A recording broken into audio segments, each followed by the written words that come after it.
Bonjour à toutes et à tous. Merci d'accueillir sur scène Julien Lépine, Solution Architect AWS.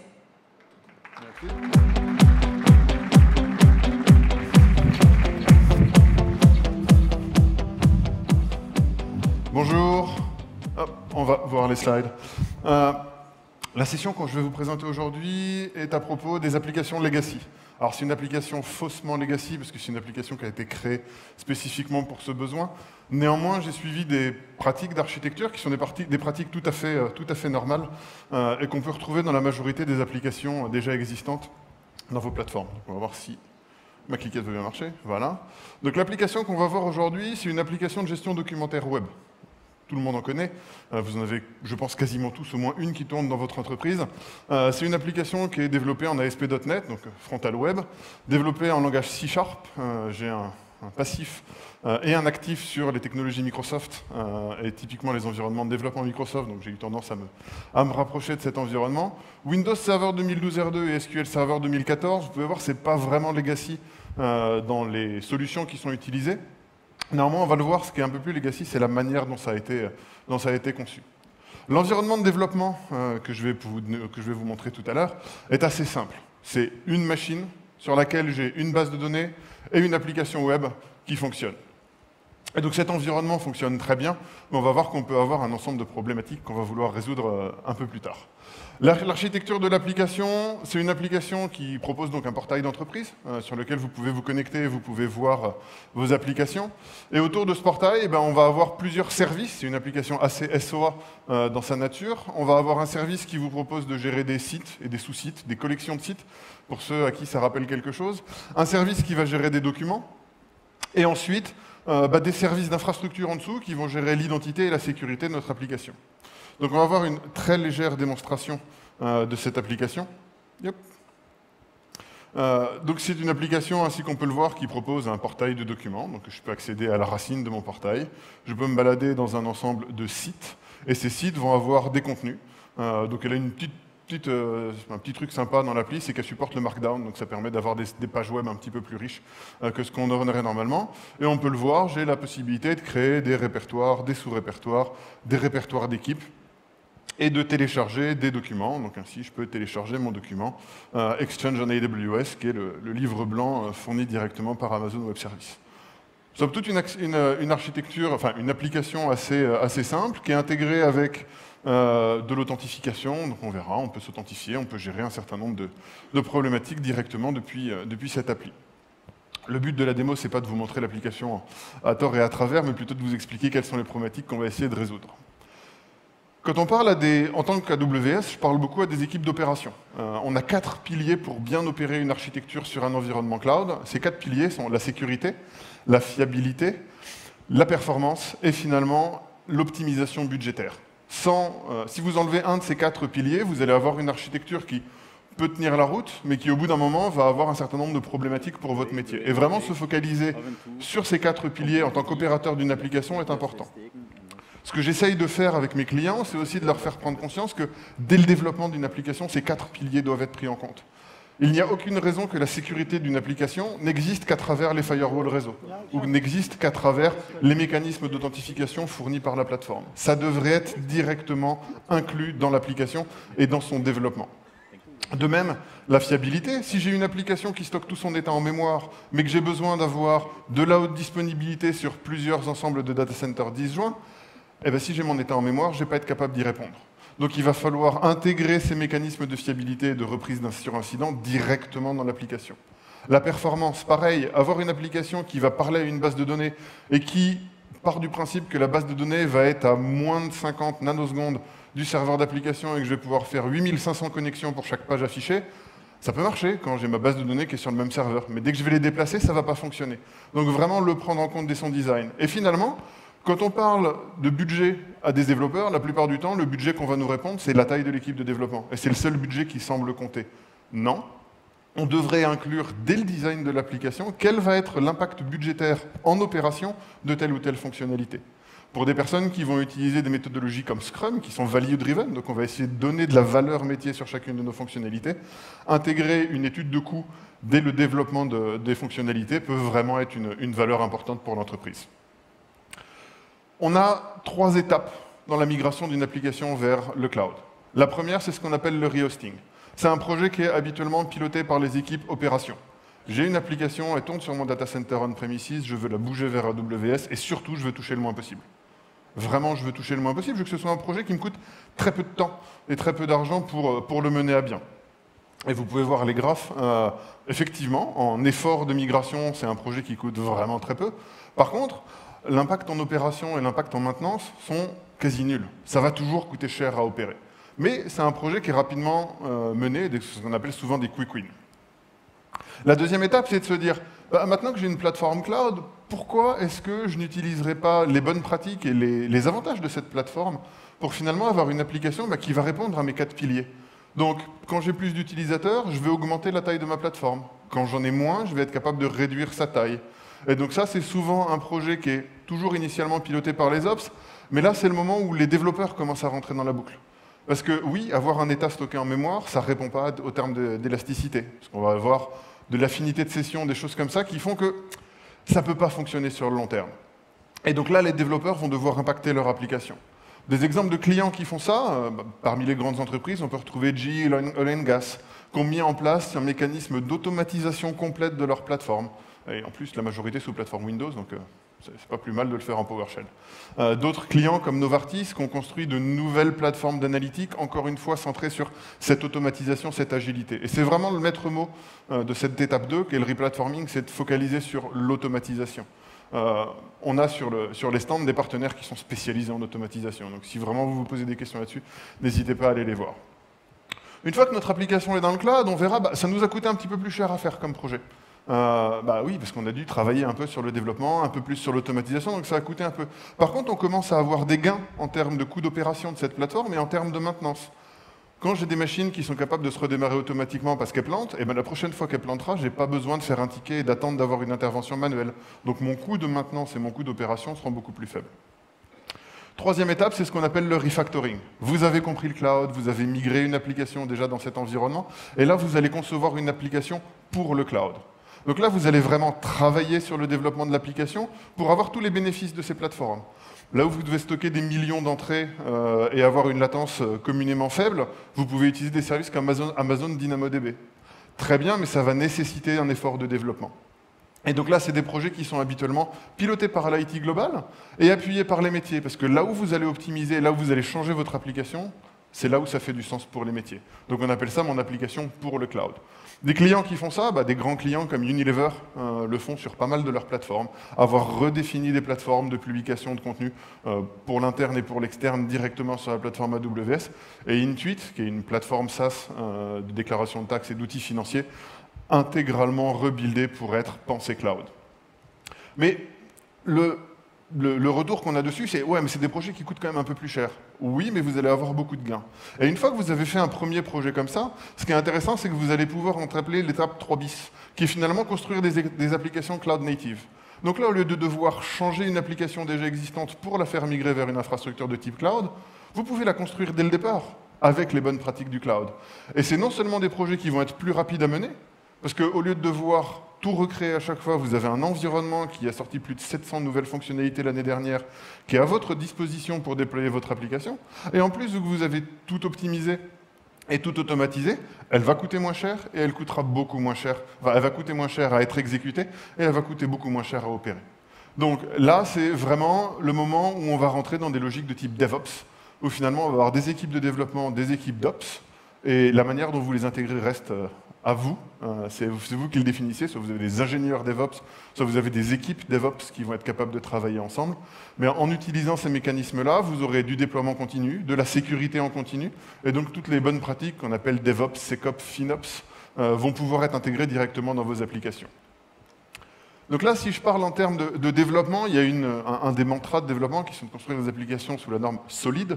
Le premier S de SOLID, c'est Single Responsibility. On va voir qu'avec AWS, vous avez la possibilité d'intégrer cette Single Responsibility directement dans vos applications.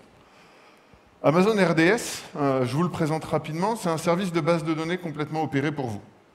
Donc vous n'avez pas à vous poser de questions sur qu'est-ce que j'ai besoin de faire au niveau de ma base de données pour le backup, pour le patching, pour la reprise sur incident. Tous ces éléments sont complètement automatisés pour vous. D'ailleurs, je vais vous montrer comment on va pouvoir en lancer une juste tout à l'heure. Donc, RDS vous permet d'enlever cette base de données qui était en local sur votre machine et qui cassait complètement le principe de responsabilité unique, parce que vous aviez un applicatif et une base de données en local sur une machine. Souvent, la question qu'on va avoir de nos clients en disant bah, « c'est bien, vous avez Amazon RDS qui me permet d'avoir une base de données complètement opérée dans le cloud, mais comment je transfère mes données ?» Werner l'a présenté ce matin. On a un service qui s'appelle Amazon Data Migration Service, avec son corollaire pour la migration de schéma, désolé.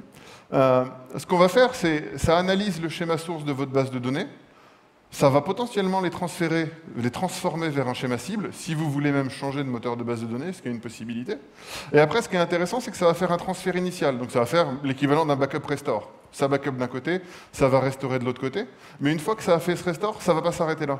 Ça va continuer à mettre en place une réplication au fil de l'eau de toutes les transactions qui arrivent sur la base de données initiale. Ce qui est intéressant, c'est que pendant que vous allez vouloir migrer une application vers AWS ou même depuis AWS, parce que ça fonctionne dans les deux sens, vous pourrez avoir les deux applications qui fonctionnent en parallèle. La base de données va, elle, pouvoir se synchroniser de manière complètement fluide et transparente. Mais en tant que développeur, créer une base de données, c'est rarement quelque chose que je m'amuse à faire. Parce que ça prend du temps, c'est beaucoup d'étapes de configuration, et moi, ce qui m'intéresse, c'est d'utiliser la base de données en tant que développeur, c'est pas de la créer. Donc là, ce qu'on va voir comme exemple, c'est à travers Visual Studio, environnement de développement fourni par Microsoft, et l'intégration d'AWS dans Visual Studio, on va avoir la possibilité de créer un certain nombre d'environnements. Et donc là, en tant que développeur, si jamais je voulais créer une base de données, il me suffirait de faire Launch Instance en cliquant sur Amazon RDS. Il va me poser un certain nombre de questions. Quelle est la base de données que je veux avoir? Je vais prendre un SQL Server standard.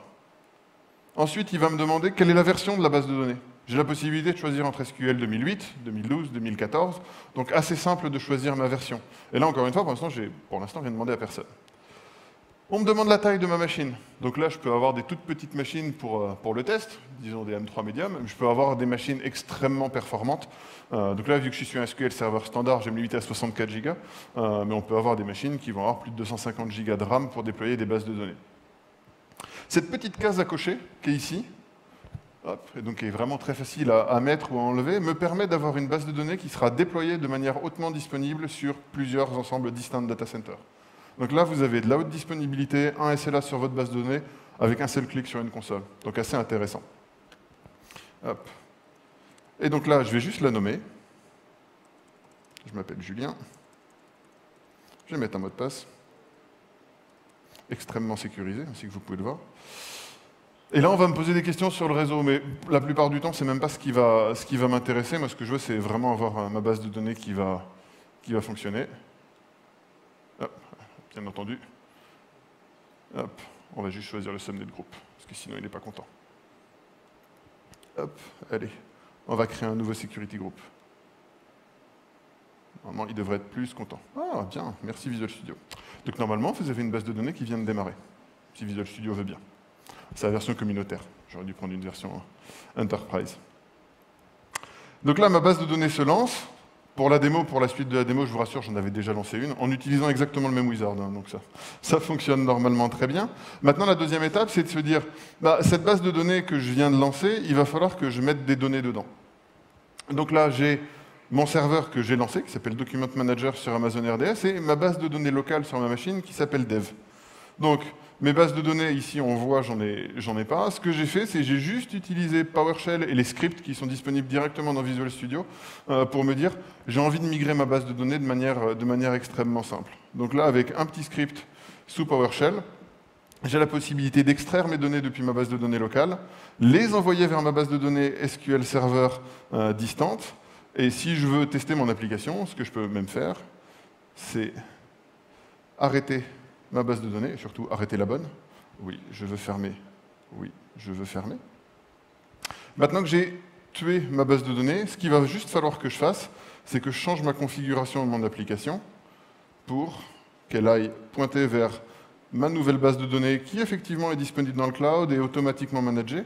Et quand on va venir ici et qu'on refresh, ma base de données Document Manager vient d'être transférée. Donc le transfert d'une base de données, même de quelques gigas, est vraiment quelque chose qu'on peut faire assez rapidement. Et donc là, si je reviens dans mon application et que je demande à Firefox de se rafraîchir, il faut le temps de recharger l'app-domain au niveau de .NET. Et là, donc, je suis bien sur ma nouvelle application qui fonctionne merveilleusement bien sur ma nouvelle base de données. Donc, la base de données, c'est fait, j'ai une nouvelle base de données, elle a été migrée. Maintenant, une base de données, c'était assez simple, j'ai rien changé à mon application, donc c'était assez facile, juste copier des données. Ce qui est intéressant avec Amazon, c'est de se dire, on a plein de services qui sont à disposition. Et ce qu'il faut, c'est choisir le bon outil pour le bon travail. Quand je veux stocker des fichiers, si certains utilisent des portails d'applications, enfin des portails d'entreprises vendus par des grands éditeurs de niveau mondial, vous vous rendrez vite compte que souvent les fichiers sont stockés dans la base de données. Pourquoi pas? C'est assez simple et en tant que développeur, j'aime bien ça parce que la base de données, je peux y accéder directement. J'ai demandé à une personne pour avoir une base de données. Si je devais avoir accès à un SAN ou un NAS pour avoir le stockage de mes fichiers, ça me prendrait souvent une dizaine de tickets dans mon entreprise et donc c'est quelque chose que j'ai pas envie de faire. Donc mettre mes fichiers dans ma base de données, c'est quelque chose qui est plutôt pas mal en tant que développeur. Maintenant, en tant qu'opération, c'est un peu dommage parce qu'à la fin, on finit avec des bases de données qui vont faire 10, 15, 20 téraoctets de données. Et en fait, sur ces 20 téraoctets de données, je vais avoir 95 à 99% des données. En fait, c'est des blobs, c'est des objets textuels. Ce n'est pas du tout des données qui apportent de la valeur à mon entreprise en termes de relations. Et si on veut migrer ça, on peut utiliser Amazon S3. Amazon S3, c'est un système de stockage de blobs. C'est ce qu'il fait. Il prend un objet, il le stocke et il vous le redonne au moment où vous en avez besoin. Et ça vous permet d'enlever énormément de travail depuis la base de données. La base de données ne fera plus que son travail de base de données relationnelle, c'est-à-dire stocker les titres, les métadonnées et les relations entre les objets. Et les données en tant que telles, elles, vont être stockées dans Amazon S3. Et on va voir juste après comment l'intégrer. Un autre service qui est très intéressant, c'est Amazon SQS pour le couplage Lash. Mon même portail d'application, j'ai quelqu'un qui veut lancer un rapport. Souvent, dans les applications d'entreprise, le rapport est calculé directement par le front-end web. Et oui, on le voit très très souvent. Le truc, c'est que si je suis en fin de mois et que j'ai 50 personnes qui me demandent le même rapport ou des rapports très légèrement différents, je vais avoir 50 process qui vont venir alourdir mon application web, ce qui nécessite des gros serveurs et des choses comme ça. Avec un service comme Amazon SQS, en quelques lignes de code, j'ai la possibilité de découpler mon frontal du calcul du rapport. Et ce rapport, je peux le traiter sur d'autres serveurs, ce qui permet à mon frontal de continuer d'être très efficace pour publier les informations qu'il a, et à mes back-ends de traiter les rapports directement. Donc là, migrer les données vers Amazon S3. On va le faire en démo. D'ailleurs, les slides de la démo et le script de la démo est intégralement stocké sur mon application Document Manager. La manière dont on va le faire, et ce coup-ci, normalement, ça devrait fonctionner, s'il te plaît, on va créer un bucket. Amazon S3, quand on veut stocker des objets dedans, on crée ce qu'on appelle des buckets.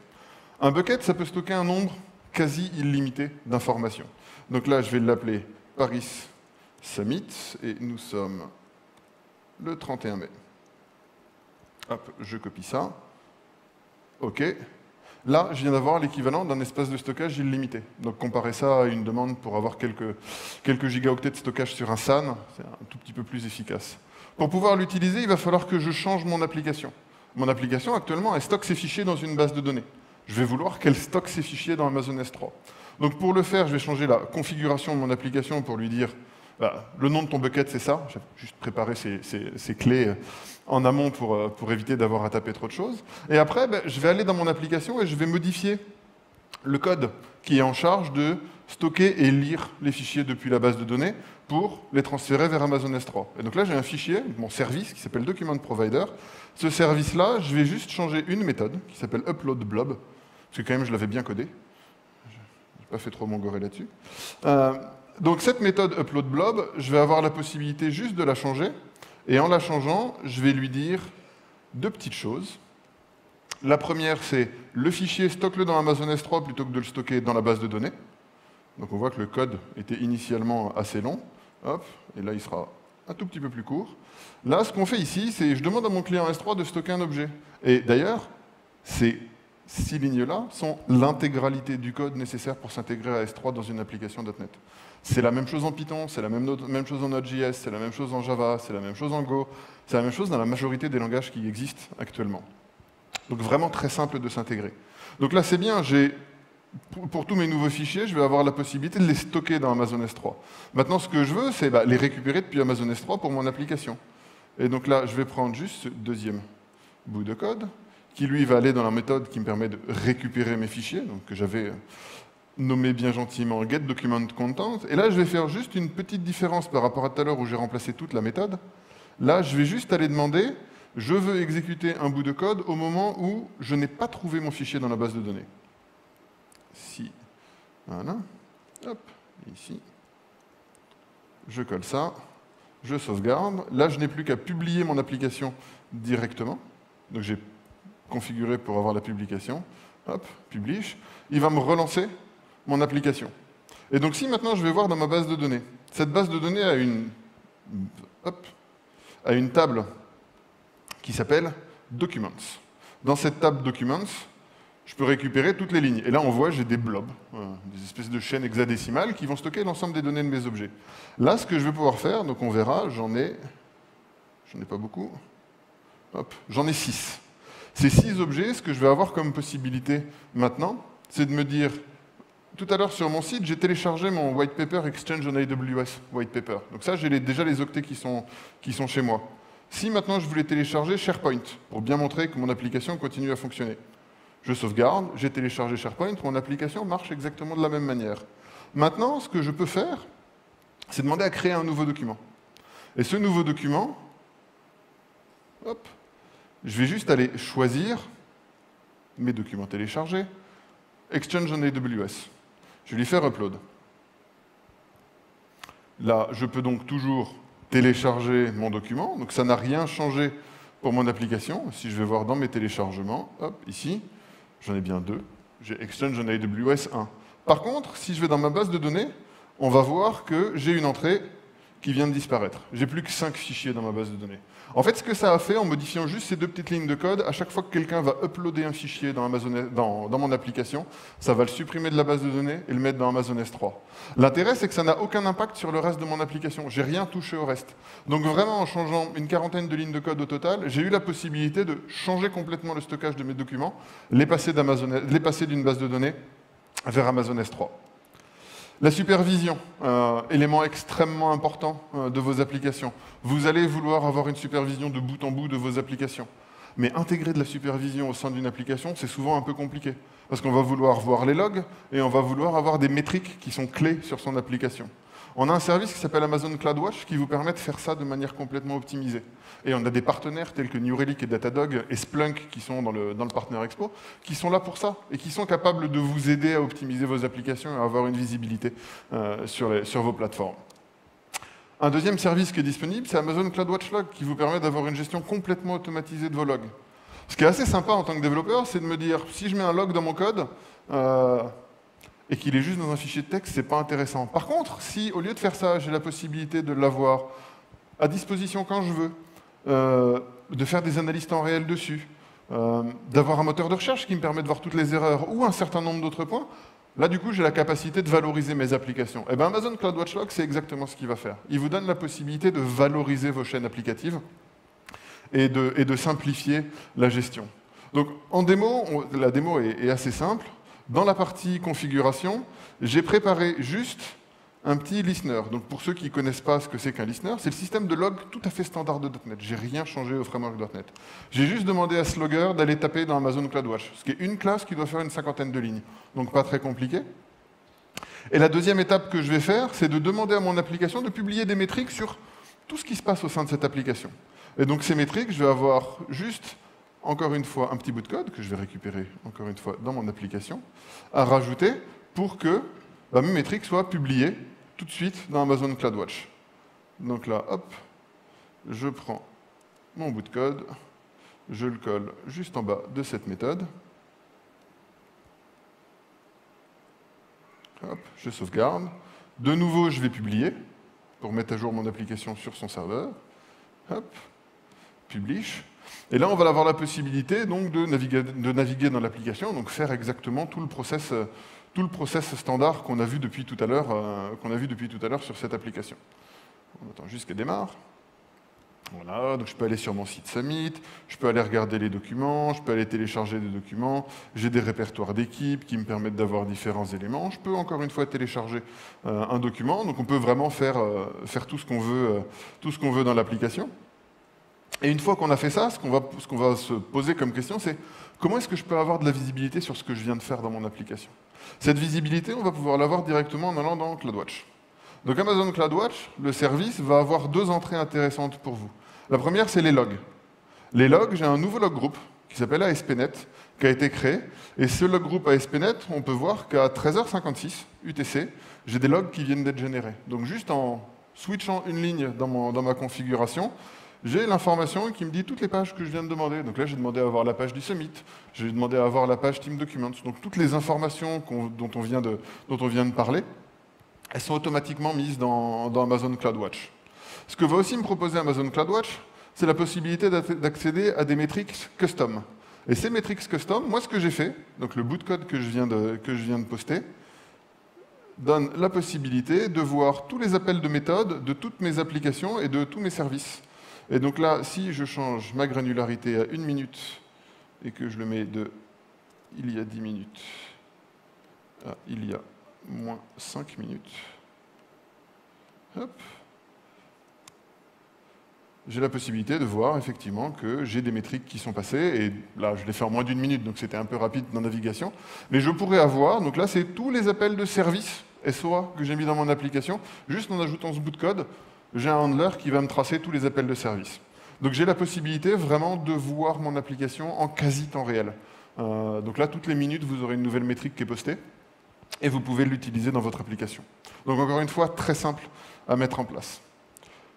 Vous voulez des microservices. Tout le monde veut des microservices, il n'y a pas le choix. Maintenant, si vous êtes dans le développement, et d'autant plus si vous êtes dans le développement sur des infrastructures de type cloud, vous allez entendre parler de microservices. C'est la nouvelle norme, ça gagne énormément de vitesse, pour beaucoup de raisons qui sont tout à fait valides. La raison la plus valide, c'est qu'en fait, ça inverse la complexité. Au lieu d'avoir une complexité qui est complètement masquée, parce que mon appli, c'est une boîte noire et elle a l'air très bien, très lisse de l'extérieur, maintenant, je vais avoir une complexité qui est visible, parce que j'ai plein de petites boîtes, et ces petites boîtes, il y a plein de fils entre elles. L'avantage, c'est que si je suis capable de voir la complexité, je suis capable de la quantifier, et je suis capable de la gérer sur le long terme.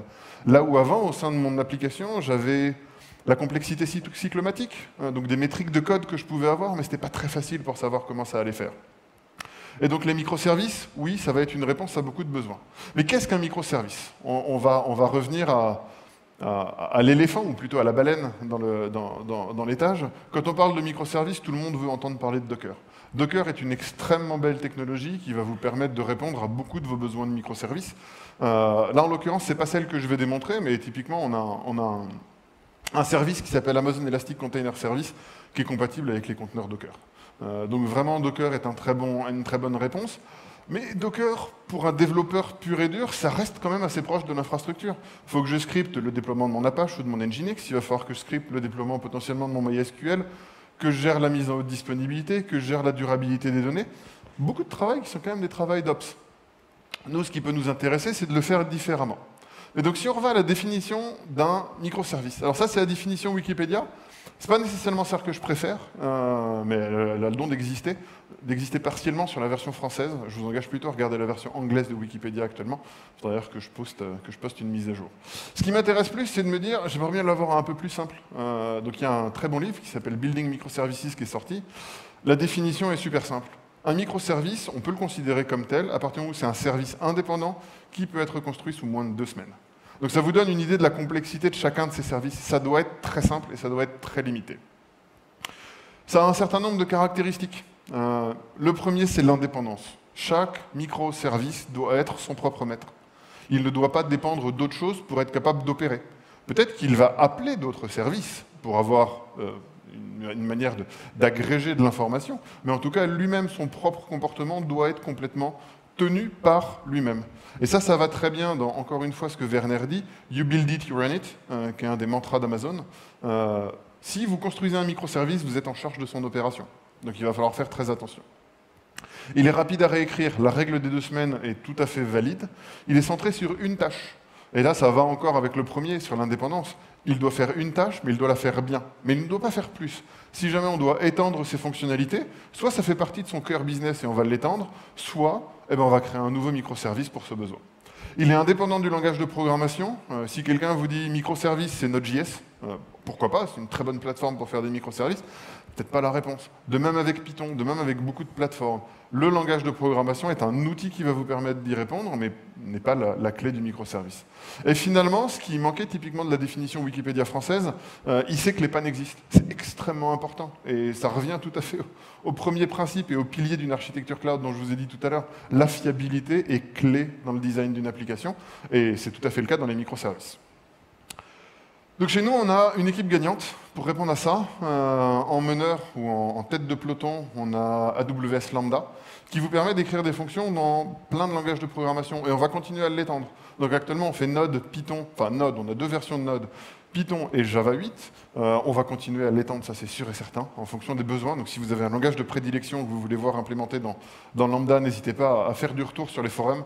On est extrêmement attentif à ça. Mais Lambda, c'est la tête de pont d'un ensemble de services. Vous voulez avoir du découplage d'applications?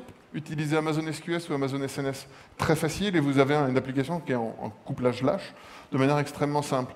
Les bases de données, que ce soit du relationnel ou du non relationnel, avec DynamoDB par exemple, vous pouvez les utiliser. Et si vous voulez aller plus loin pour de l'analytique, vous pouvez faire de l'analytique non seulement en temps réel, mais en plus en prédictif, avec Amazon Kinesis et Amazon Machine Learning. Et vous avez tous les services Amazon. On a plus de 70 services qui sont à disposition actuellement. Vous pouvez quasiment tous les utiliser directement depuis AWS Lambda. Donc vraiment un point clé extrêmement simple à déployer. Et en plus, la petite cerise sur le gâteau, vous avez un frontal web qui est mis à votre disposition directement, qui gère la sécurité, qui gère le throttling, qui gère énormément de fonctionnalités. Le logging pour vous, de manière extrêmement simple, qui s'appelle Amazon API Gateway. Donc avec cet ensemble de services, vous avez la possibilité d'avoir une plateforme qui va être beaucoup plus efficace, puisque vous allez vous concentrer sur développer des fonctions unitaires. Mais avoir des microservices, c'est bien, mais ainsi que vous pouvez peut-être le penser, quand je vais avoir 75 fonctions pour rendre une application, il va falloir que je les gère, ces 75 fonctions. Et potentiellement, ça fait beaucoup de services à gérer et beaucoup de glue à faire à la main. Et donc, la clé de votre pérennité va être l'automatisation. Amazon Web Services fournit un certain nombre de services, comme le nom l'indique, pour automatiser vos applications. Le premier, et c'est ce que vous pouvez tout à fait faire, et c'est ce que font nos clients depuis un peu plus de 10 ans maintenant, c'est d'utiliser de l'infrastructure as a service, Amazon EC2. Vous lancez des instances et vous pouvez scripter le déploiement d'applications au sein de ces instances. Ça marche sous Linux, ça marche sous Windows, ça marche aussi sous FreeBSD et autres OS. Donc vous avez la possibilité vraiment de scripter et d'automatiser. Mais on est quand même sur une granularité qui est assez forte. Lancer une machine, ça va être de l'ordre de quelques dizaines de secondes à quelques minutes, donc on ne peut pas le faire comme ça de manière instantanée. Pour des personnes qui sont plutôt orientées opération, donc des équipes d'Ops qui veulent se monter dans le DevOps, on a un service qui s'appelle AWS OpsWorks. C'est centré autour de Chef. Vous pouvez créer des applications, des stacks, déployer, automatiser. Donc toutes les personnes qui ont déjà joué avec Chef vont vraiment se retrouver dans AWS OpsWorks, mais c'est plutôt orienté machine. On commence par la machine, on a des cookbooks pour déployer ces applications et ces stacks et on va pouvoir les opérer. À l'inverse, si moi je suis développeur, moi en tant que développeur, ce qui m'intéresse, c'est de builder une appli et faire clic droit publish. Et elle va se lancer. C'est pas mon intérêt en tant que développeur de devoir gérer toute la stack en dessous. Là, on a un service qui s'appelle AWS Elastic Beanstalk. Et là, c'est le DevOps vu par le dev, à la différence d'OpsWorks, qui était le DevOps vu par les Ops. Donc Beanstalk vous gère les environnements, le choix d'environnement, l'intégration dans l'IDE. Tout à l'heure, quand je cliquais sur clic droit publish, le petit bouton qui était juste en dessous, c'était Publish to AWS. Ça vous envoie votre application directement depuis un environnement .NET dans Elastic Beanstalk. Donc très très simple. Et finalement, le dernier dont on vient de parler, c'est AWS Lambda, où là on arrive à un niveau au-dessus. Lambda va vous permettre d'automatiser toute l'infrastructure. Tous les services AWS pourront être automatisés. Et ce qui est intéressant, c'est de se dire, ouais, mais j'ai 15 développeurs, ils vont avoir 15 environnements, j'ai pas envie d'avoir des scripts pour tout le monde. Non, on a un outil qui est fait pour ça aussi, qui s'appelle AWS CloudFormation, qui vous permet d'automatiser la création de tous ces services, des tâches supérieures. Donc la petite surprise de la démonstration, c'est qu'on va utiliser Amazon Alexa. Donc j'espère que ça marchera à la fin. Donc pour ceux qui ne connaissent pas Amazon Echo et Alexa, c'est un assistant pilotable par la voix. Tous vos besoins quotidiens sur lesquels c'est un peu embêtant parce que vous avez les mains prises, vous avez quelque chose, vous pouvez demander à Alexa de le faire. Ça peut piloter la lumière, ça peut mettre des timers, ça peut faire lire la musique. Moi, je l'utilise beaucoup à la maison pour lire la musique. Je suis dans mon bureau, je demande à Alexa de me lire la radio, elle lance la radio, et puis voilà. Et quand j'ai fini, je fais Alexa stop, et puis elle a fini. Donc c'est vrai que c'est assez pratique, et on peut vraiment l'automatiser pour faire énormément de choses. Ce qui est intéressant dedans, c'est pas seulement, enfin, c'est un joli objet, voilà, mais mon fils de 3 ans et demi l'adore d'ailleurs. Donc si vous avez des enfants, mettez-en une dans la maison, ils vont devenir complètement fous. Ils essaieront de parler anglais avec un accent français qu'ils ont capté sur vous, c'est absolument génial. Ce qui est surtout intéressant, c'est que vous pouvez le programmer. Vous pouvez mettre en place tout ce que vous voulez autour d'Alexa. Dès que vous êtes capable de le coder, vous pouvez le faire avec Alexa. Et finalement, c'est nativement intégré avec AWS Lambda. Donc là, ce qu'on va faire, c'est on va mettre en place, sur ma petite application que je vous ai montré, un système de pilotage vocal, pour se dire, peut-être qu'Alexa, je vais pouvoir lui faire faire quelque chose. Hop. Donc là, je vais juste bien me remettre mes instructions pour être sûr de ne pas les louper. Hop. Donc ce que je vais faire, initialement, c'est dire, il va falloir que je déploie des choses pour connecter à Alexa. Alexa, elle n'est pas capable de parler à ma base de données en local sur ma machine ou mon RDS. Donc ce que je vais faire, je vais demander à CloudFormation, justement, on vient de le présenter, c'est assez intéressant, de déployer une stack, donc de déployer un environnement basé sur Alexa. Donc encore une fois, complètement intégré à Visual Studio, je n'ai pas besoin d'en sortir. Là, j'ai un fichier qui est déjà dans ma solution, qui s'appelle alexa.cform, donc CloudFormation. Je fais Next. Il me demande quelques informations, et ça, c'est donc le code de ma fonction lambda. Et hop, il va me déployer mon environnement. Ce qu'on ne voit pas ici, parce que ça paraît assez simple, ce qu'Alexa va me créer automatiquement, il va me créer 2 tables dans Amazon DynamoDB, il va me créer un point d'entrée API, il va me créer une fonction lambda, il va me grouper tout ça ensemble, et il va me donner juste le résultat. Ce qui est intéressant avec CloudFormation, c'est qu'il va me le faire en 30 à 40 secondes, là où si moi je devais le faire manuellement, ça m'aurait pris jusqu'à une dizaine de minutes. Et donc là, le refresh devrait bientôt être là. On va pouvoir voir, hop. Et j'ai créé les login permissions, donc j'ai pas mal de choses qui ont été créées automatiquement. Et là, on devrait incessamment avoir le résultat. Ça y est, ma stack est créée. Et donc si je vais dans mon Amazon DynamoDB qui était ici, hop, et que je vais voir, ici, j'avais rien. En rafraîchissant, on va voir que j'ai des tables qui sont arrivées. Et donc j'ai 2 tables qui sont créées. J'ai toute une infrastructure qui est mise à ma disposition directement, vous voyez, en quelques clics. Ce qui va m'intéresser maintenant, c'est qu'en plus, CloudFormation me donne des outputs. Ces outputs, c'est ce qui va pouvoir me servir pour la suite. Donc là, je vais utiliser juste le point d'entrée de mon API, tel que j'ai demandé à Alexa de me le mettre à disposition. Je vais retourner dans mon webconfig et juste le stocker ici. Ce que je vais faire ensuite, donc là j'ai 2 copier-coller de code à faire. Le premier, c'est, Alexa, elle est bien, mais quand je vais ici et que je dis associate to Alexa, elle me dit, la feature, elle n'est pas implémentée. Donc il va peut-être falloir que je l'implémente. Donc ce que je vais faire, je vais coder cette feature directement dans Alexa. Donc là, je vais prendre ce petit bout de code. Et vous voyez, c'est juste du JavaScript. Je ne touche pas à une seule seconde à du code côté serveur. À aucun moment. Là, ce que je veux, c'est juste aller dans ma page de layout, récupérer ma fonction associate, qui est une fonction JavaScript. Et cette fonction JavaScript, je vais lui demander d'utiliser l'API que je viens de publier et me permettre de me connecter à Alexa. La deuxième étape que je vais vouloir faire derrière, c'est la possibilité d'envoyer des documents à Alexa. Une fois que je me suis connecté à Alexa, moi, ce qui m'intéresse, c'est de lui faire lire des docs, parce que c'est quand même un petit peu plus sympa. Et donc là, j'ai fait une deuxième méthode qui s'appelle send to Alexa. Et cette méthode send to Alexa, je vais juste la mettre dans mon document provider, qui était mon service de tout à l'heure. Je l'avais préparé, mais vous voyez, le code, c'était non implémenté. Hop, je le colle. Et une fois que j'ai mis ce code-là qui va utiliser Lambda par l'API, donc extrêmement simple à mettre en place, je vais aussi avoir la possibilité d'afficher une page qui va me permettre de demander à Alexa de lire un document. Et donc là, hop, c'est juste le petit bout de code qui va demander à Alexa de lire le document que je mets dans mon document de contrôleur et qui va remplacer la fonction Alexa read en collant ce bout de code. Et normalement, j'ai fini mes étapes. En collant ce bout de code et en faisant juste de nouveau un publish. Hop. Publish. Ce que ça va me donner comme possibilité, ça va me donner comme possibilité de me connecter à Alexa directement et potentiellement de faire un petit peu plus. Et on verra exactement quoi juste après. Hop. La fonction va se lancer. je retourne dans mon site du Summit, parce que tout se passe ici.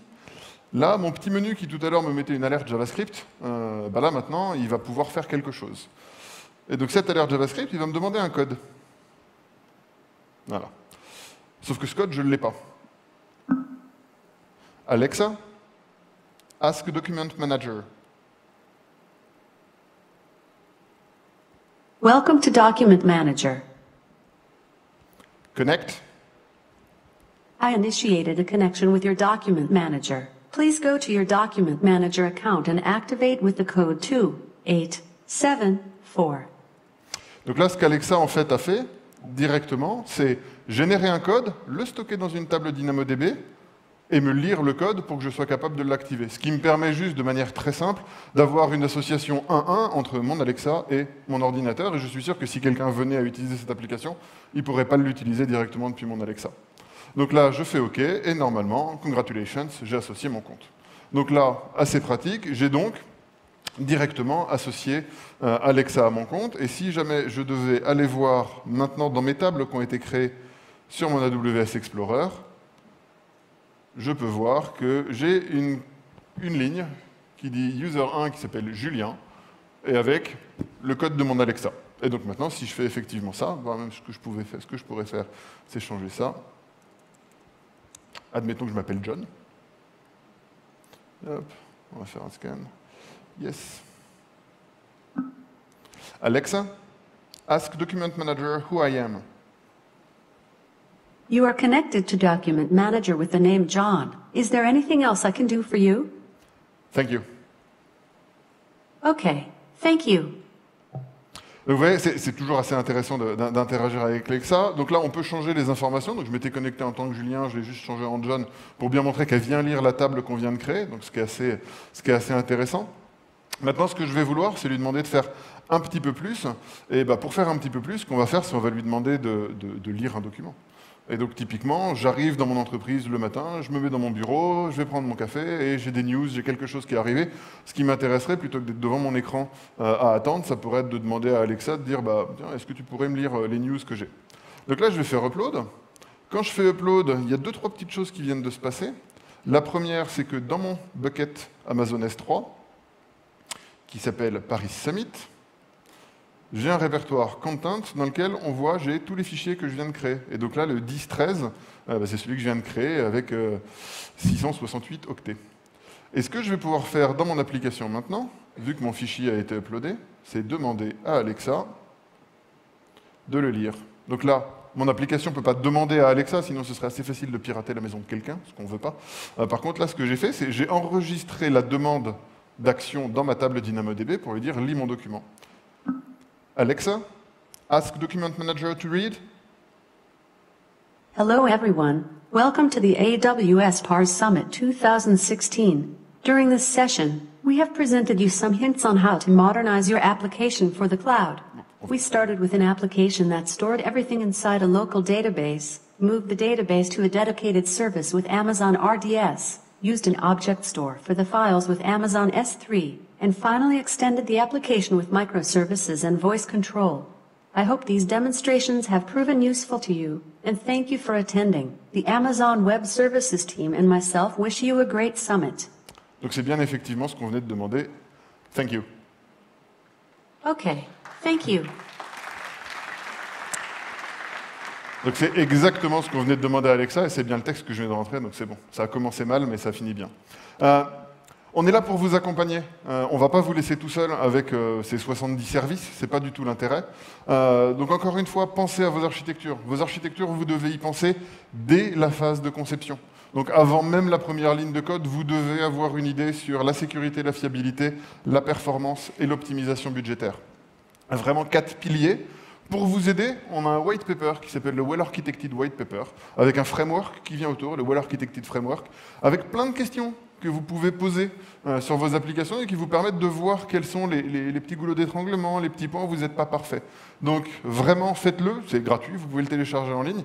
L'avantage, c'est que ça s'applique sur les architectures web et cloud, mais en fait, prenez-le même sur des archis qui ne sont pas sur le cloud, vraiment, vous aurez un intérêt à le lire. Il y a aussi beaucoup de ressources AWS. Il y a des architectes comme moi-même qui sont là pour vous aider. Donc n'hésitez pas à nous contacter, on est là au quotidien pour travailler avec vous. Donc que vous soyez client ou partenaire, on est vraiment là pour vous aider.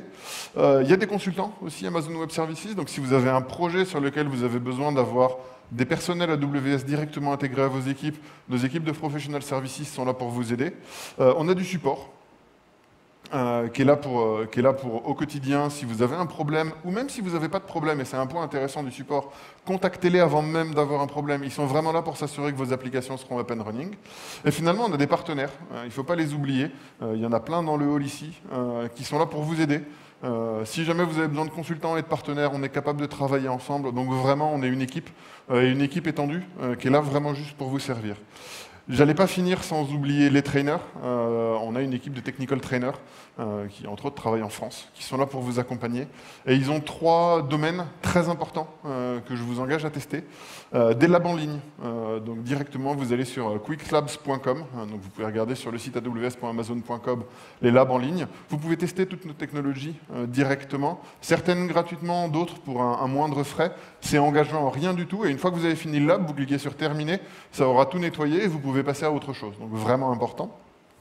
Des formations sur site ou en inter-entreprise.